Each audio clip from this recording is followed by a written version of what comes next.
Sekarang jam 15.39 dan sampai jam 16 ya, sampai jam 4 yang paling lebih lah. Bismillahirrahmanirrahim. Silakan Pak Agus mulai. Bismillahirrahmanirrahim. Assalamualaikum warahmatullahi wabarakatuh. Waalaikumsalam. Yang pertama adalah terima kasih atas kehadirannya bapak-bapak, ibu semuanya yang hadir pada kesempatan kali ini. Mohon maaf untuk kesempatan ini saya minta waktunya sebentar, dan utamanya adalah ucapan terima kasih dengan kehadiran bapak ibu semuanya. Mudah-mudahan apa yang menjadi kehadiran bapak ibu semuanya bisa memberikan ya terkait juga untuk saya. Yang akan saya lakukan adalah di sini akan melakukan aksi nyata penegasan tentang budaya positif, dan selanjutnya refleksi, tapi sebelum refleksi mungkin tangannya boleh di atas, tangannya boleh di atas. Satu dua Pak. Satu boleh, dua boleh. Oh, satu aja Pak. Oke, cukup ya. Oke, cukup. Selanjutnya saya akan baca refleksi. Apa gambaran sekolah impian versi Anda? Bagaimana suasana sekolahnya? Nah, ini bagaimana suasana sekolahnya? Gambaran suasana sekolah di SMP 1 Lalu itu seperti apa, Pak? Suasananya menurut Pak? Suasananya asri dan rindang. Asri dan rindang. Oke, tenang dulu Pak. Ternyata Pak Baron itu memberikan suatu imajinasi yang luar biasa untuk sekolah. Yang selanjutnya bagaimana sikap gurunya? Sikap gurunya itu seperti apa? Saya akan bertanya ke Pak Faradila. Sikap gurunya itu seperti apa Pak Faradila di sekolah kita? Oh, di sekolah kita itu sikap guru sangat luar biasa, bervariasi Pak. Bervariasi ya? Saling berkolaborasi. Saling berkolaborasi. Menjalinlah hubungan yang baik. Terjalin hubungan yang baik ya Pak. Anak-anak tapi terjalin hubungan yang baik ya. Oke, mantap.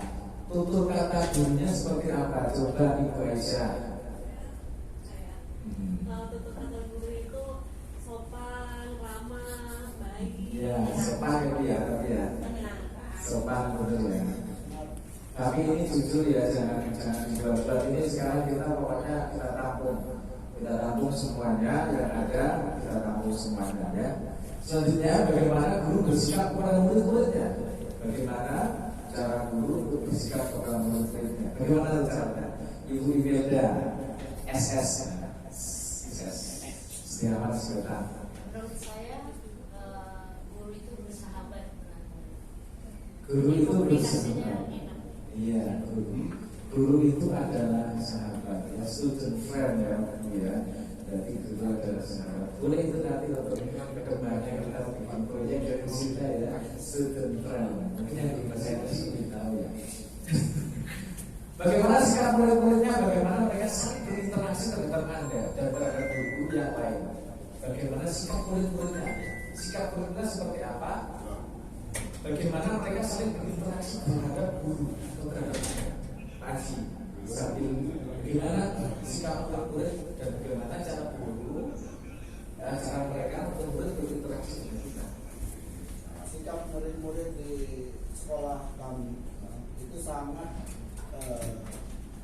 menerapkan pengetahuan karakteristik yang dia dapatkan dari proyek belajar Pancasila.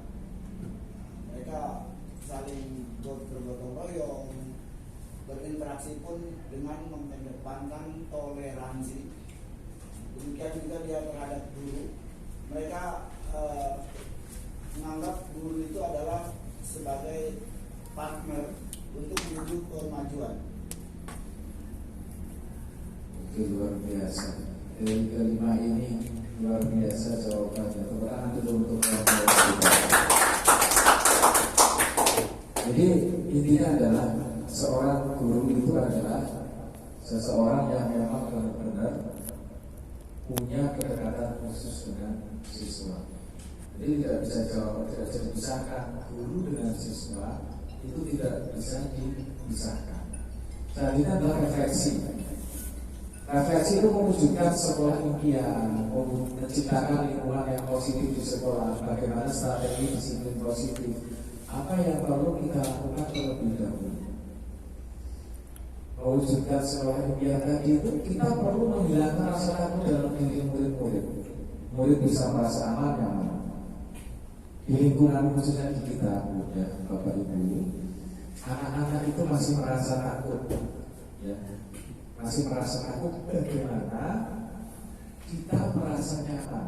Karena memang sekolah kita adalah salah satu sekolah yang lingkungan sekitarnya, mohon maaf, sekitar lingkungannya memang dari kalangan menengah ke bawah. Bagaimana cara kita meningkatkan agar membimbing, menuntun seorang anak itu menjadi lepas landas pesawat ke atas? Itu suatu hal yang mungkin dan sangat bisa terjadi.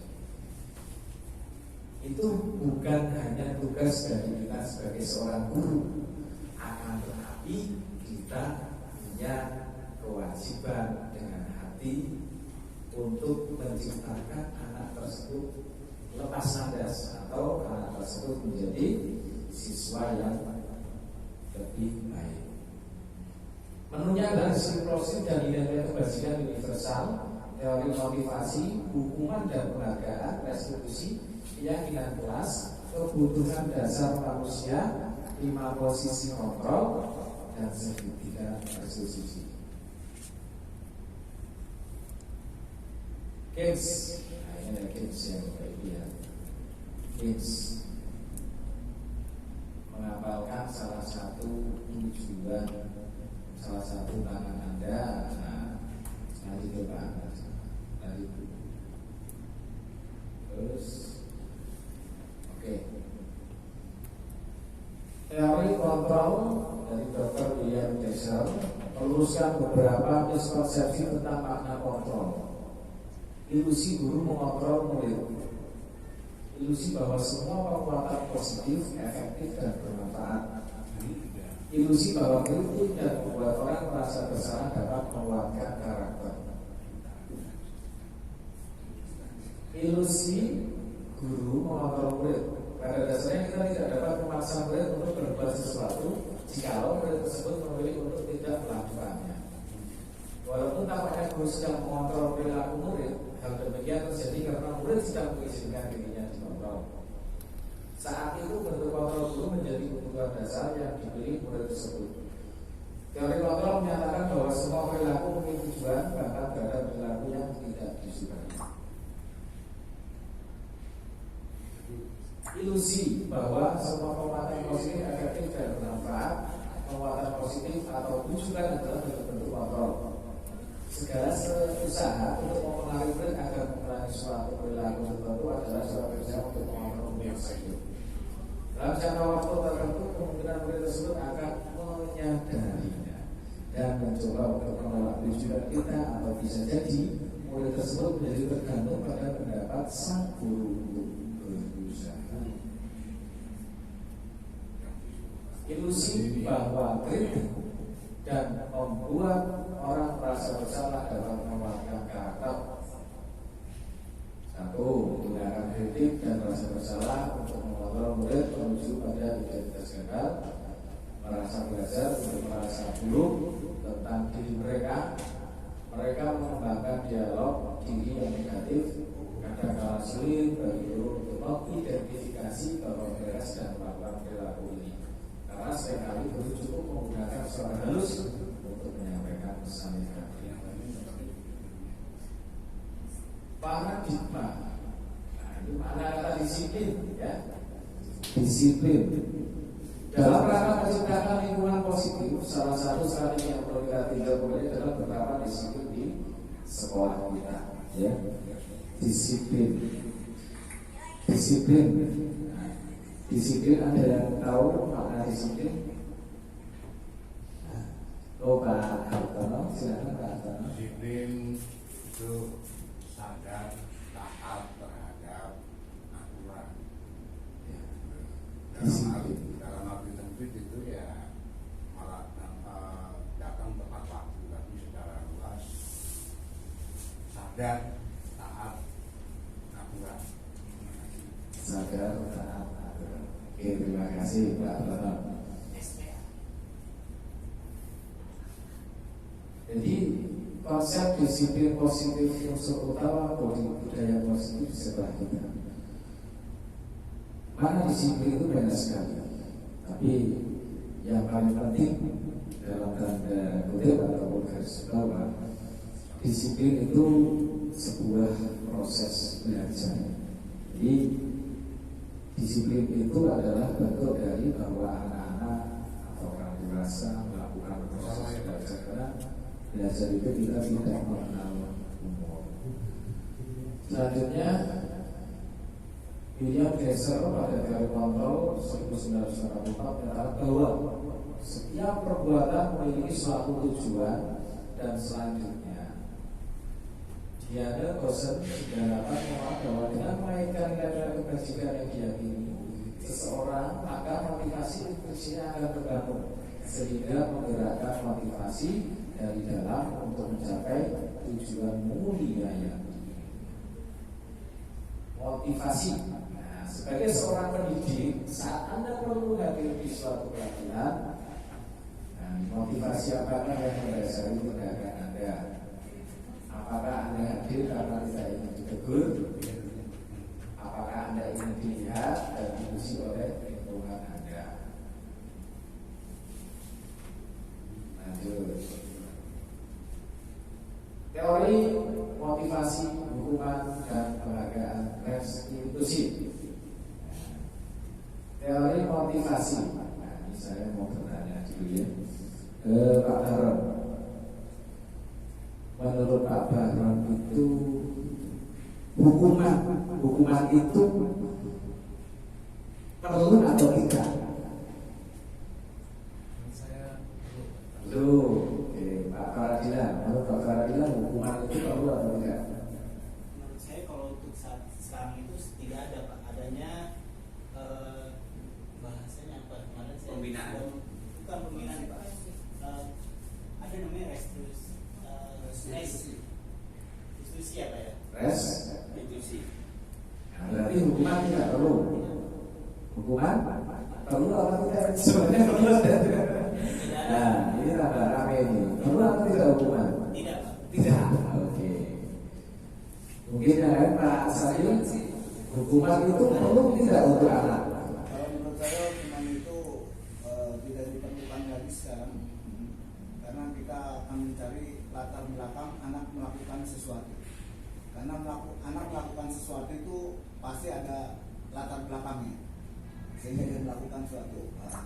Itulah yang akan kita urai latar belakangnya itu, sehingga dengan pelan dia nanti akan ikutin aturan yang benar menurut kita.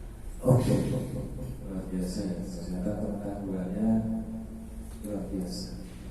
Bu Sinta, silakan Bu Sinta. Bu Sinta, hukuman itu perlu tidak ya? Bu Sinta? Ya, sama dengan perkara dan stabil mungkin ya, kita harus menghindari hukuman.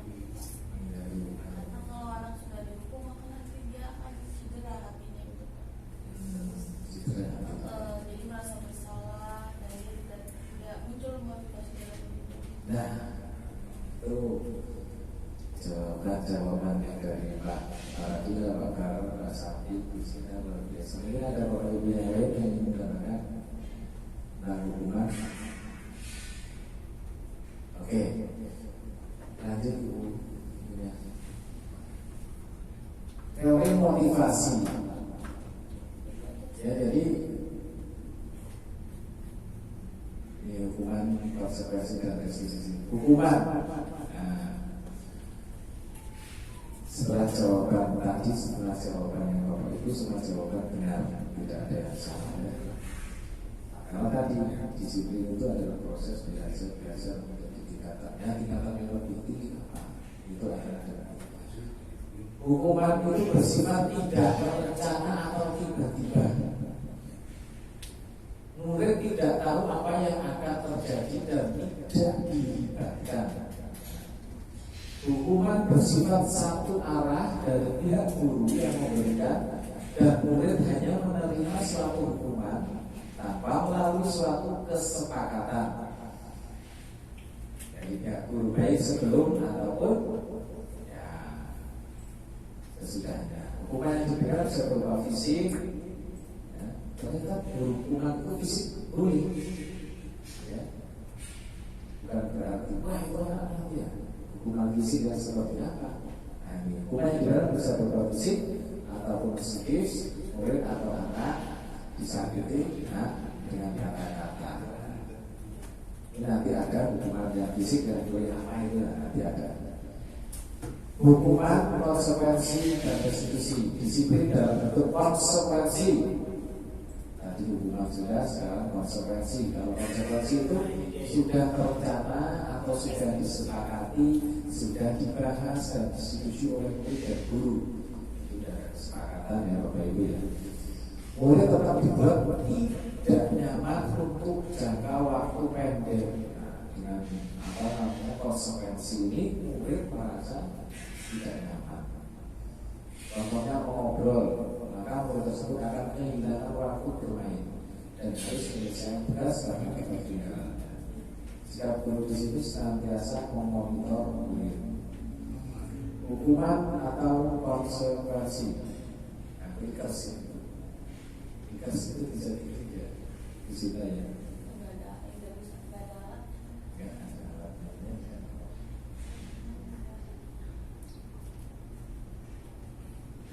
Lanjut. Keyakinan sekolah atau kelas. Nah, ini keyakinan kelas bersifat lebih abstrak daripada peraturan yang lebih rinci dan konkret. Keyakinan kelas berupa pernyataan universal, pernyataan keyakinan kelas senantiasa dibentuk dalam bentuk positif. 4. Keyakinan kelas sebenarnya tidak terlalu banyak sehingga mudah diingat dan dipahami oleh semua warga kelas. 5. Keyakinan kelas sebaiknya sesuatu yang dapat diterapkan di lingkungan tersebut. 6. Semua warga kelas hanya ikut berkontribusi dalam pembuatan keyakinan kelas lewat kegiatan surat pendapat. 7. Bersedia meninjau kembali keyakinan kelas dari waktu ke waktu. 3 sisi dari segitiga restitusi. Apa sih restitusi? Langkahnya adalah menstabilkan identitas, validasi tindakan yang salah. 3. Menanyakan keyakinan. Teori kontrolnya adalah kita semua akan melakukan hal terbaik yang bisa kita lakukan. Kita semua akan melakukan hal terbaik yang bisa kita lakukan.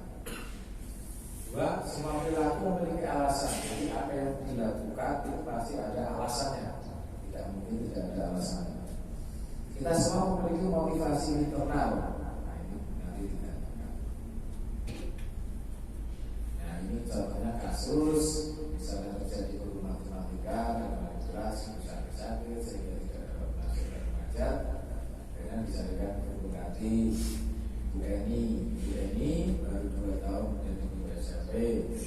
Beberapa murid perempuan tidak tadi mengetahui hal ini dan mulai menggunakan kesempatan dan bersikap seenaknya, tertawa dan tidak memindahkan kehadiran Bu Eni. Lanjut Bu. Nah, dalam kasus di atas ya, bagaimana cara analisisnya? Pertama, menstabilkan identitas dulu. Di samping mengambil guru TV dan Natali serta menanyakan tentang laporan Bu Eni. Jadi dipanggil terlebih dahulu, tidak langsung diberikan hukuman. Ya. Kita menstabilkan identitas, jadi tidak langsung misalnya, wah kamu harus besar, kamu harus lari. Boleh, maka setelah itu asal tadi kita ada kesepakatan. 2. Validasi tindakan yang salah. Ibu Santi menanyakan apakah mereka bersedia melakukan memperbaiki permasalahan yang ada. Ibu Santi menanyakan terlebih dahulu apakah mereka bersedia melakukan atau memperbaiki permasalahan yang ada. Biasanya kalau ditanya anak, apakah kamu berani, apakah kamu bersedia untuk memperbaiki kesalahan kamu,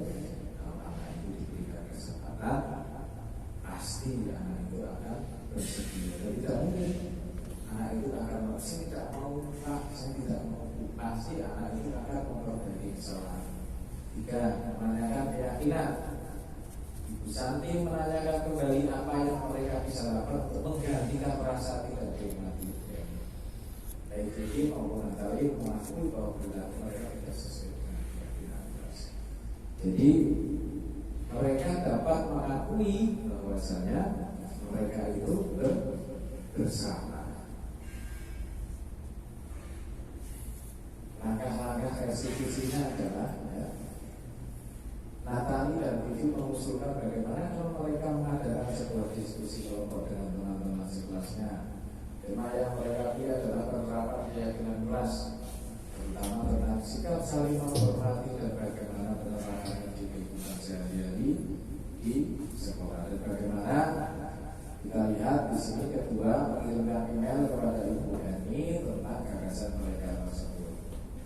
Mereka pun memberitahu Ibu Eni bahwa mereka telah memberitahu kepala sekolah bahasan bersama waktu ada kegiatan guru, maka mereka akan mengusulkan Ibu Eni sebagai guru pengganti.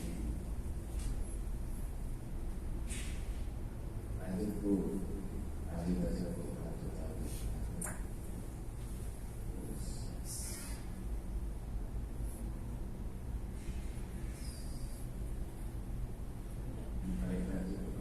Jadi untuk kasus-kasus analisis kasus mungkin Bapak Ibu sudah melakukan semuanya ya, sudah pernah menjalani semuanya ya. Hanya mungkin kita adalah bagaimana cara kita membuat anak-anak kita itu sadar dengan kesalahan mereka dengan cara-cara jangan sampai anak membuat hal yang memang dapat mengiang, tapi mengiangnya yang negatif pasti. Jadi pasti anak-anak akan berpikir, wah saya berbuat salah. Jangan sampai dengan cara kita anak menjadi terngiang-ngiang atau menjadi tertekan atau mengkaji dengan hubungan kita. Kita harus dengan rasa kasih luar biasa. Jadi dengan masa depan anak itu jangan sampai kita membuat anak itu masa depan kita itu kita tidak menuntut. Jadi masa depan anak itu sangat panjang dan kita bukan peramal. Kita tidak tahu anak itu akan seperti apa. Karena apa? Karena anak-anak kita, khususnya anak-anak di lingkungan kita yang kita masyarakat sibuk juga ya. Tidak ada anak yang salah yang kayak gitu. Jadi kalau kita melihat anak tersebut dari satu sisi nilai, dari satu sisi sikap, itu menjudgment bahwa anak tersebut itu merupakan anak yang bermasalah. Iya, anak tersebut bermasalah. Iya, tapi kita juga harus tahu bagaimana anak tersebut bisa seperti itu. Ya, anak tersebut bisa seperti itu. Contohnya, misalnya anak telat, kita harus bertanya dulu sebelum melakukan. Kamu telat kenapa? Untuk urusan bohong dan sebagainya itu urusan program. Yang paling penting kita ya tadi seperti Bu email tadi apa di friend apa tadi? Guru harus bersahabat. Friend itu ada kedekatan gitu, ada kedekatan. Ya. Anak kita itu luar biasa, friendly.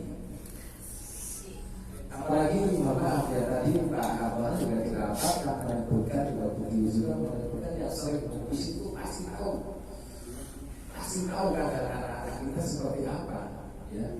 Coba kita kalau mau menjudge seperti itu ini coba tanyakan hati kita apakah kita sampai sebetulnya dengan keadaan yang seperti itu.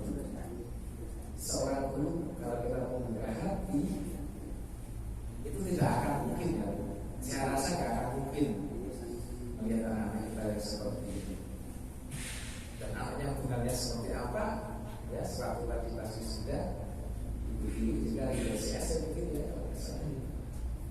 Jadi kita lihat meneteskan air mata juga yang tadinya memang mereka untuk orang tua ya dan sebagainya.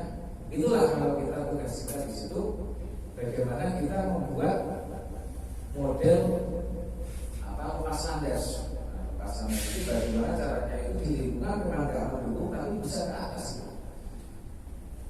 Nyatanya buktinya sejarah dulu awalnya sekolah kita bisa naik.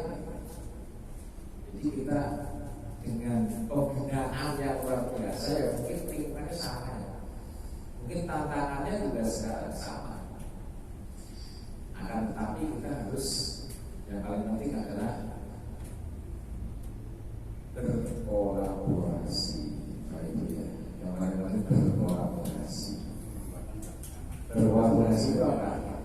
Berkolaborasi itu tidak hanya ngumpul terus kita kompel dan sebagainya. Maaf ya maksudnya tidak hanya itu, tidak hanya yang kita tunjukkan bahwa kita adalah seorang guru itu mempunyai rasa dari hati untuk memajukan bersama-sama pendidikan di Indonesia. Karena ya kalau melihat dari kacamata jauh ya, kita lihat yang berada di luar, kita masih banyak sekali yang memang membutuhkan pendidikan.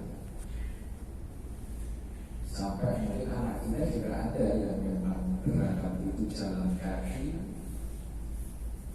dan karena memang jauh, karena memang orang tua tidak ada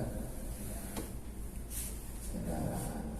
Itulah makanya kolaborasi di SMP 108 yang memberikan Gabusita dan kawan-kawan itu luar biasa.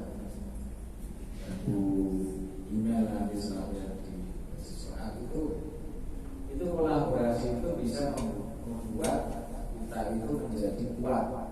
Tapi yang lebih penting kita harus berhubungan dengan masyarakat lingkungan sekitar. Makanya nanti kita akan ada parenting bersosialisasi ke anak. Bagaimana caranya dari pihak sekolah dan pihak lingkungan itu bisa bersama. Kita kembali lagi ke laptop ya. Untuk kasus 4, nilai-nilai kebersihan keyakinan sekolah apa yang dituju kasus tersebut? Nah, selalu bersikap positif, menghargai dan menghormati orang lain serta barang miliknya. Nah, ini luar biasa ya. Jadi nilai-nilai kebersihan tersebut diyakini dan disepakati bersama, bersifat universal dan lintas bahasa, suku, bangsa, agama maupun latar belakang. Selain kita melakukan hal-hal yang analisis kasus tadi, nilai-nilai kebersihan tersebut harus diyakini dan disepakati bersama, bersifat universal dan lintas bahasa, suku, bangsa, agama maupun latar belakang. Oke, terima kasih atas waktunya Bapak Ibu. Tepuk tangan. Terima kasih Bu Sinta, terima kasih Bu Imel, terima kasih Pak Haji Sabir, terima kasih Pak Barok, Pak Rizky, Pak Faradila, Ibu Tiwi, Pak Hartono, Ibu Aisyah, dan Bapak Firdaus. Kita tutup. Kanguru adanya di Australia. Mudah-mudahan kita menjadi guru yang mempunyai. Sekian, assalamualaikum warahmatullahi wabarakatuh.